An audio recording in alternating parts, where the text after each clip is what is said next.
So before we get into the formal proceedings of the draw, we would like to welcome Matt Holmes from Betfred to help us run through the latest odds for the race before the draw is done. Of course, we do know, hopefully most of you know, that 19 horses have been declared for this year's Betfred Derby. Matt, welcome. I'm going to give that to you. You're pretty useful with it. It should be on and working. It's a good rehearsal. Anyway, if it's... It'll change over the next half an hour or so. Okay, so sit tight. Don't go anywhere. Thank you, Matt. We'll be chatting to you a little bit later once the draw is done and you've made some alterations to the market. Welcome as well to all people with connections in this year's Betfred Derby. We'll hopefully speak to a couple of people a little bit later on this morning. I'd like to welcome up onto the stage an early Yes, the draw is very important because if you're drawn one, you're on the low side, and if you don't jump well, you have to go in behind them all because all the horses go over to the right, yes, and then they go over to the left. So if you gave in winning those 8 races, yes, you'll remember. Erhard down the rail, second last. Had Willie Ryan get knocked off. He ended up in the infield. He came out of the saddle like a bar of soap. Outside, actually. Anyway, the sequel to the story is it's my greatest ride nearly ever. Ever? Well, it's the Derby, isn't it? Yeah. And my owner loves his horses. This is Sheikh Hamdan Al Maktoum.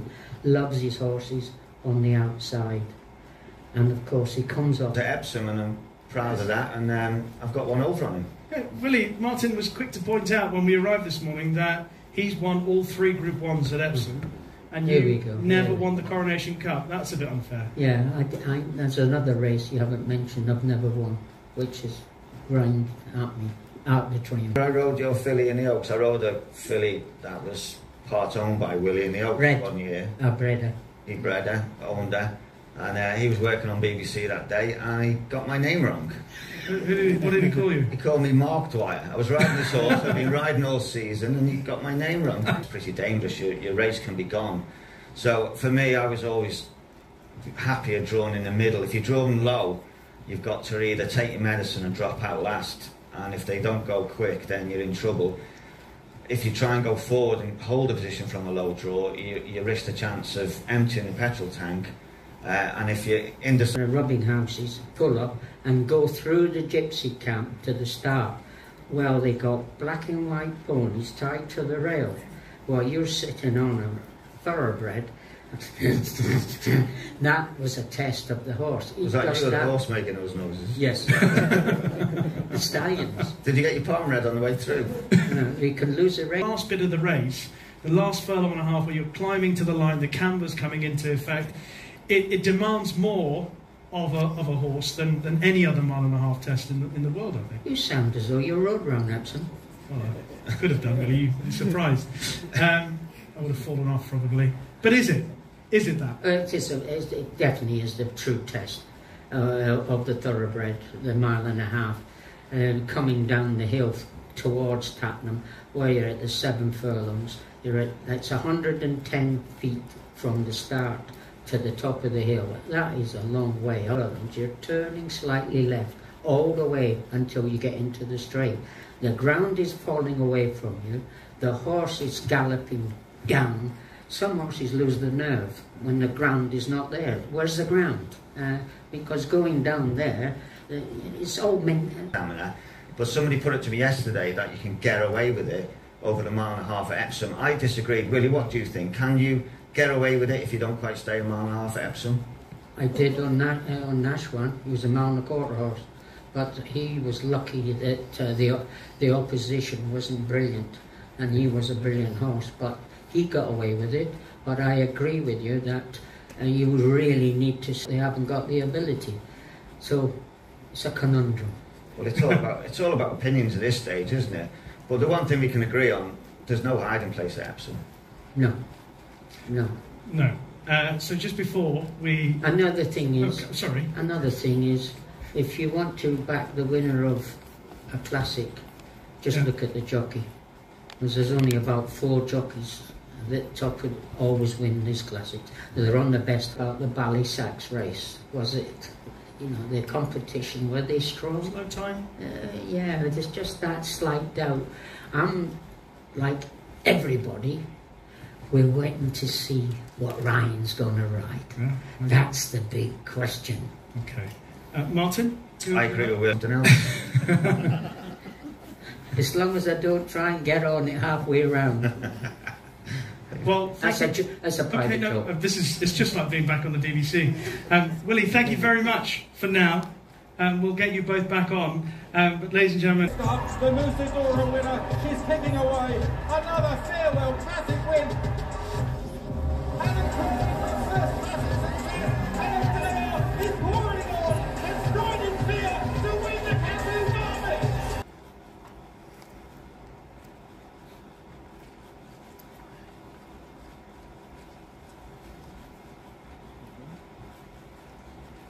ladies and gentlemen, welcome to the Epsom.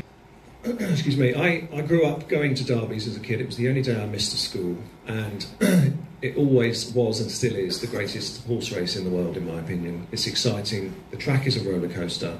There's nothing... A vast area of Epsom Downs. But what's the most thrilling part of being in charge? And Obviously, 2 days of great racing, a fantastic derby. I think we've got 9 runners in the Oaks, 7 in the Coronation Cup, some top-class horses from all around Europe.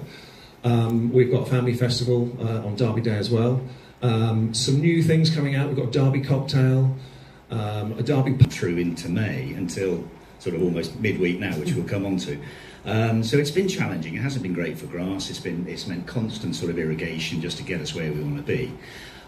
Here and now, if we're racing at Epsom this moment, I would have a... could affect the going description on the day itself to change significantly? Oh yeah, absolutely. I think we all know in this game that you almost in terms of the volume of rain on a race day when you're racing over ground. We could get by Saturday. Yeah, absolutely. Good at the moment, and I'd say there are elements of it, and particularly I'd say perhaps the home straight, the length of the home straight there, is only just what I would call flat racing good. It's slightly just on the touch, so it will take rain, but I think we're looking at an easing tonight. That's due to line up for this year's race. Use my 2 helpers on stage. First of all, a man who won 1 renewal of the Derby on Sir Percy, 1 renewal of the Oaks on Casual Look, and 1 renewal of the Coronation Cup. He calls it his Epsom Group 1 Triple Crown. He won the Coronation Cup on Pile Driver. Ladies and gentlemen, Martin Dwyer.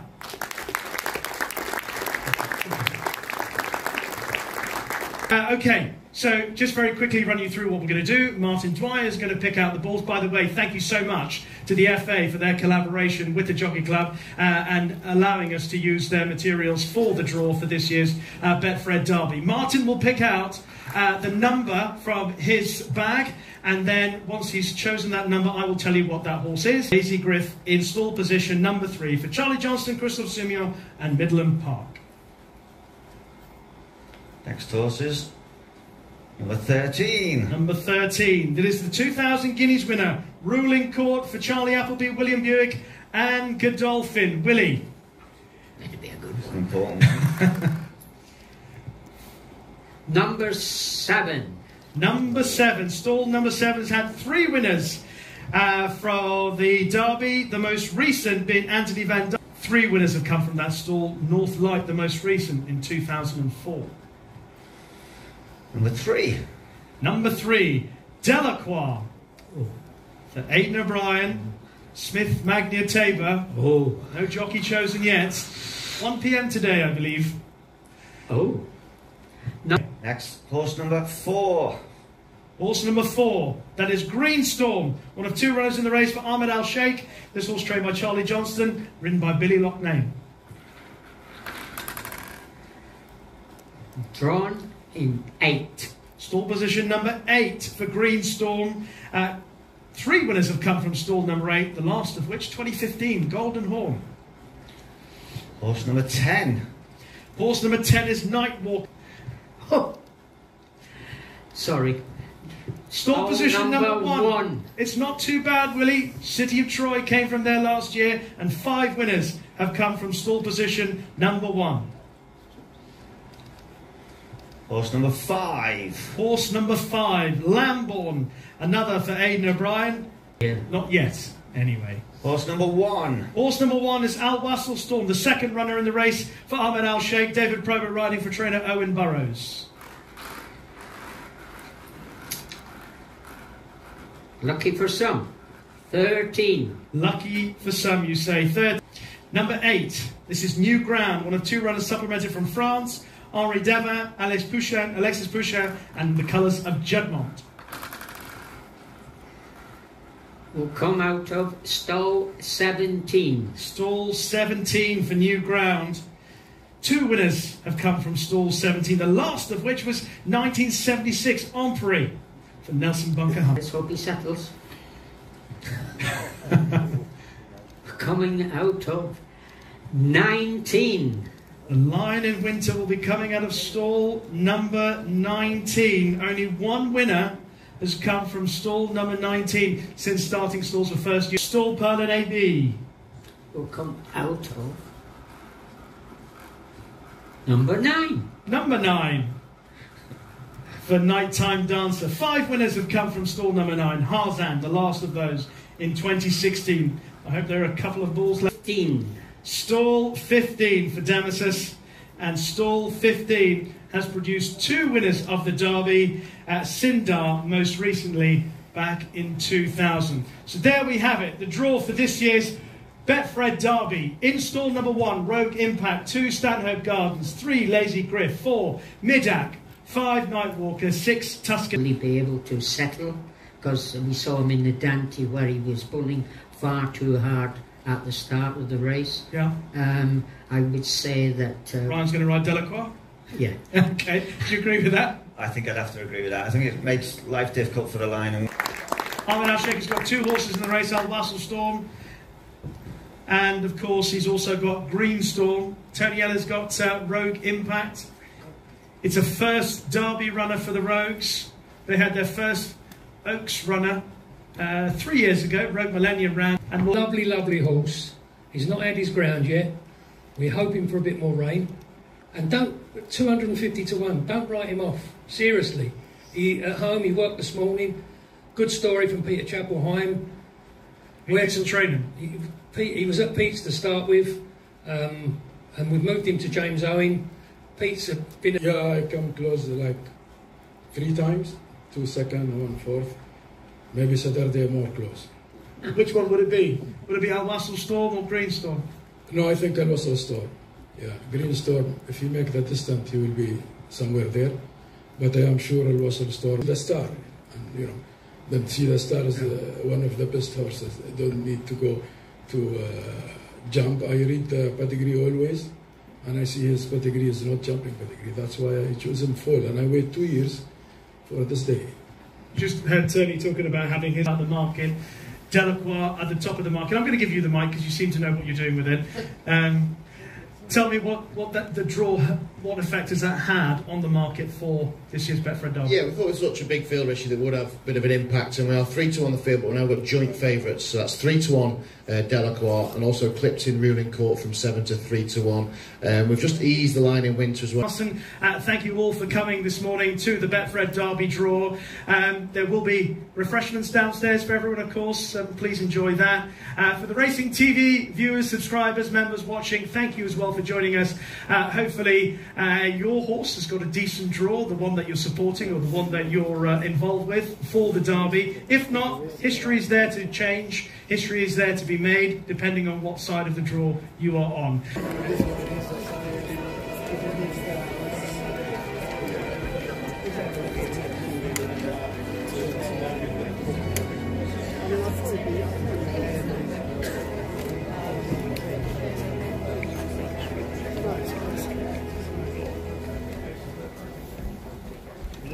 網友各位聽眾大家好，咁啱啱大家咧就應該睇咗頭先嘅排位抽籤過程啦。咁因為實在真係非常之唔好意思，因為咧，即係喺呢間戲院入邊咧，其實佢係喺個戲院入邊，喺葉森佢呢個叫 Derby Square 啊，識嘅呢一位咧，咁咁就係阿 Richie Pesset 啦，咁亦都係我嘅老友記，佢亦都係即係 Racing TV 同埋 ITV 嘅主持嚟嘅。咁啊就由佢主持啦。咁頭先就即係開始嘅時候，咁都有啲熱身過程啦。咁就揾咗即係贏過4屆葉森打比嘅卡遜啦，同埋大馬田，咁就負責就進行呢個抽籤儀式。咁都頭先即係贏咗英國2,000堅尼嘅呢一隊高多分馬嘅長力。能唔能夠應付到葉森？因為正如阿 Vichy 頭先所講咧，即係葉森嘅里半咧，其實就氣量需求係相當之大嘅，因為都要上坡落車咧。同埋如果大家有睇我以前嘅直播或者以前嘅節目講葉森，都聽都應該知道咧，即係耐力啦。嗱咁啊，大家朋友如果即係都可以喺度留，可以有問題都可以留言，我都會同大家做一陣嘅，咁先至離開呢一度嘅。咁所以就即係咁，但係就即係阿卡遜就講啦，就係話即係對於即係1000堅尼盟主 Desert Flower 咧，佢就相信都即係應該可以應付到，唔係即係打比嗰場落雨定係如何咧？咁大家就要留意即係當日嘅即係大家睇到會有咩方法嘅直播啦。嗱咁啊，今次嘅葉森打比咧，其實都幾特別嘅。咁首先咧就係、即係呢一場賽事本身咧，佢就會係即係因為要紀念亞加汗嘅逝世，亦都即係以頭先講亞加汗嗰匹 Medak 嘅咁就會係用翻佢嘅主帥巴米高啦。咁另外咧就仲有一匹咧就係Lazy Griff 啊。咁呢匹 Lazy Griff 即係而家係排4檔嘅馬咧，咁就會係用到蘇銘倫嘅嚇，咁所以咧即係嚟緊禮拜六咧就仲未公佈會跑邊匹，會騎邊匹。咁而家 Delacroix 咧咁就排14檔嘅。咁至於4號馬 Green Storm 啊，咁啊 Billy 仔就會首次喺呢個葉森打比亮相啦。咁呢匹係大冷門嚟㗎，即係而家英國呢邊都差唔多係200倍嘅大冷門啦。咁你呢匹 Green Storm 咧就排8檔，5號馬嘅 Lambo 9號馬排9檔，10號馬嘅 Night Walker。夜遊者啊，咁就係排另一匹高士登嘅馬就排5檔，11號嘅 Pride of Ara 呢匹東帝錦標嘅盟主，咁先即係抽檔嘅時候咧，咁阿 Richie 都講過啦，呢一個檔位咧就即係喺葉森打比都係盲門。高多分另一匹馬，咁就係喺2000堅尼跑第4，就俾咗呢個額外附加費參賽蘇萊訓練嘅高多分。呢匹 Tornado Alert 咁就排11檔，最後就 Tuscan Hill 咧，咁就係排呢一個即係或者禮拜5或者禮拜6嘅香港時間嘅朝頭早咧，咁就會首播嘅。咁大家就記得留意收睇啦，因為今個禮拜嘅尤達 Best Bet 都會兵分兩度，先會做呢一個葉森打比特輯，之後咧就會同大家講翻禮拜日嘅 Yasuda Kine 呢個安田記。而家就呢個直播就到呢度為止啦。咁啊，即係嚟緊大家跑馬地賽事就祝大家好運。咁我哋就下一條片再見，拜拜。